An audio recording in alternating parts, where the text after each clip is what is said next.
জামায়াতে ইসলামের জীবনে কোনোদিন শহীদ মিনারে ফুল দিয়েছে কিনা এটা আসলে আমার জানা নাই, বা এমন কোনো নজির আপনাদের কাছেও আছে বলে আমার মনে হয় না। যদি থাকে তো ভালো কথা।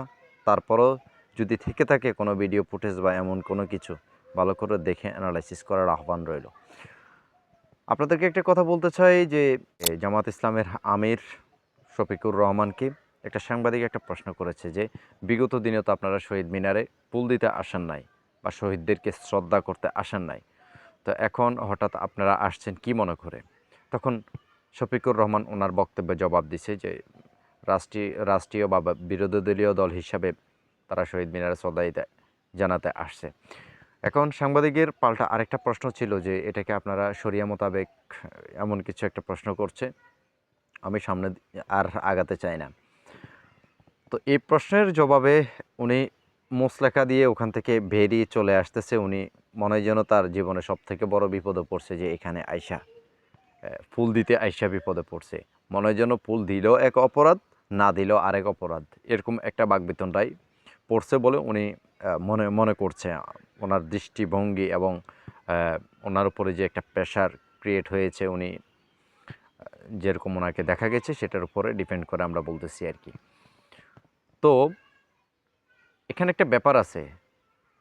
এখন নির্বাচনের পর এবং নির্বাচনের কিছুদিন আগে আমরা অনেক মুরব্বীদের কাছে শুনছিলাম যে মুরব্বীরা বলছে, এখনও বলে যে জামাত আর আগের জামাত নাই।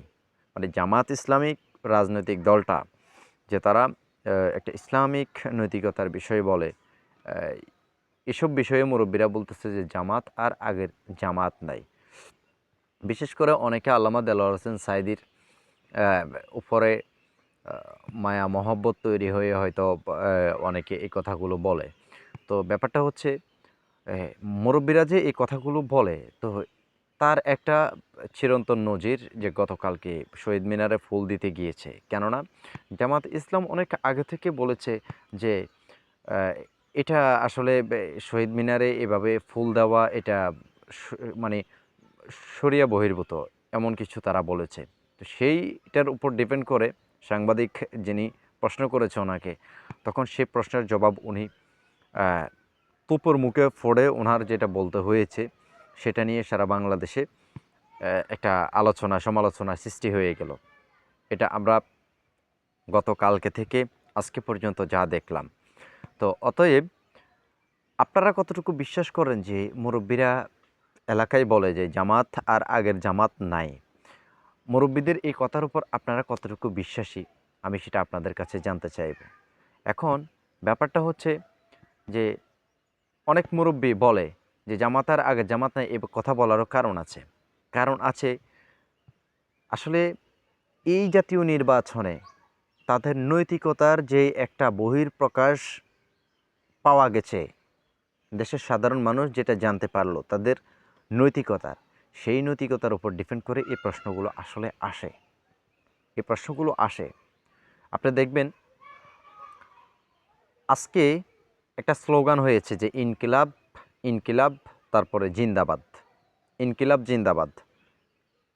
ইনসাফের ইনসাফের নাম বিক্রি করে জামাত ইসলাম আপনার যেই কথাবার্তা এখন নতুন করে যে রীতিনীতি চালু করেছে, এটা অনেকের কাছে, জামাতের অনেক ভালো ভালো নেতাকর্মীরাও এই বিষয়ে আসলে প্রশ্নবিদ্ধ। এখন আপনি কি এটা মনে করতেছেন যে আসলে কিছু অখাড়ে মখাড়েকে আপনার বখাড়ে মখাড়েকে দলে নেওয়ার কারণে এরা দলটাকে নিয়ন্ত্রণ করতেছে বা এমন কিছু মনে করেন কিনা আমি জানি না। অনেক মুরব্বীরা এটাও বলে যে আসলে কিছু বখাটে মখাটে সাথে জামাত ইসলাম জোট করে এখন জামাতের নিয়ন্ত্রণ মনে হয় যেন দিন দিন হারিয়ে ফেলতেছে। এই কথার উপর আপনারা কতটুকু বিশ্বাসী আমি জানি না, অবশ্যই আপনার মন্তব্য কামনা করছি। তো আমরা চাই আসলে দলমত নির্বিশেষে মিলেমিশে সব কিছু মিলিয়ে জামাত ইসলাম কাজ করুক। বর্তমান সরকার, ক্ষমতাসীন দল যারা আছে, এই সরকারের সাথে বিরোধী দলীয় দল হিসাবে জামাত ইসলামের একটি আন্তরিকতা খুব সুন্দরভাবে দেখা যাক, এটা দেশের মানুষ শতভাগ বিশ্বাস করে এবং আশাও করে। তো সেভাবে আগাইতে হবে। অতএব প্রতিনিয়ত যে একটা হিংসা বিদ্বেষ তৈরি হচ্ছে, এটা দেশের মানুষ আসলে এগুলো আশা করে না। আমরা জামায়াত ইসলামের সাথে এটা চাইবো, ওনাদের কাছে এটা আশা করব যে ওনারা ভবিষ্যতে ওনাদের রাজনৈতিক পরিচালনা বখাটে দিয়ে যাতে না করে।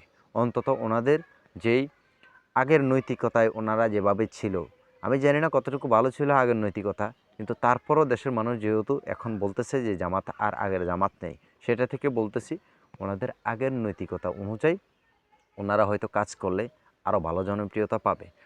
কেননা এই যে বখাটে মোখাটেকে জায়গা দিয়ে এখন তারা নিয়ন্ত্রণ করতেছে, মনে হয় যেন জামাত ইসলাম তাদের এই রাজনৈতিক জামানত হারাচ্ছে, এমন কিছু আমাদের কাছে মনে হচ্ছে আর কি। তো সেক্ষেত্রে আমরা চাই বখাটে দিয়ে নয়, আপনার আদর্শিক রাজনীতির মধ্য দিয়ে জামাত ইসলামের সুষ্ঠু পরিচালনা কামনা করি আর কি। দেশের মানুষ সেটাও কামনা করছে। ধন্যবাদ।